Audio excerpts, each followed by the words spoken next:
కుదిరితే పరిగెట్టు, లేకపోతే నడు. అది చేత కాకపోతే బాగుతూ పో. అంతేకాని ఒకే చోట కథ పోకు. ఉద్యోగం పోయిందని, వ్యాపారం దెబ్బతిన్నదని, వెళ్ళిపోయారని అలా ఉండిపోతే ఎలా? దేహానికి తప్ప దాహానికి పనికిరాని ఆ సముద్ర పుట్టడాలే ఎగిసి పడుతుంటే తలుచుకుంటే నీ తలరాజు కూడా ఇంతే అనుకున్న తల దించుకుండా చేయగల సత్తా నీకుంది.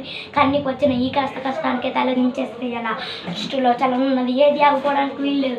పారే నది, వీచే గాలి, ఊగే చెట్టు, సూర్యుడు అనుకున్నది సాధించాలని నీళ్ళు కసిగా పరివస్తుంది. ఆ రక్తంతో సహా ఏది ఆగిపోవడానికి వీల్లేదు. బయలుదేరు. ఆ బాన్సిక బాధలు సంగతి తెచ్చేసుకో. నువ్వు పడ్డ చోట నుండే పరిగెత్తడం మొదలుపెట్టు. నీవు పడుకున్న పరుపు నేను చీదుర్చుకోముందే బతకాని వదిలే. నీ అద్దం నిన్ను ప్రశ్నించుందే సమాధానం వెతుక్కో. నీ నీడ నిన్ను వదిలివేయకముందే వెలుగులోకి వచ్చాయి. మళ్ళీ చెబుతున్నా, కన్నీరు కాస్తే కాదు, చెమట చుక్క తింజేస్తేనే చరిత్ర రాయగానే తెలుసుకో. ఈ చదివితే పదాలు మాత్రం, ఆచరిస్తే అస్త్రాలు. ఫ్రెండ్స్, నేను చేసిన వీడియోకి సబ్స్క్రైబ్, లైక్లు అన్నీ చేయండి. నా ఛానల్ ఫస్ట్ సబ్స్క్రైబ్ చేసుకోండి. బాయ్. మళ్ళీ ఇంకో పోయంతో ముందుకు వస్తా.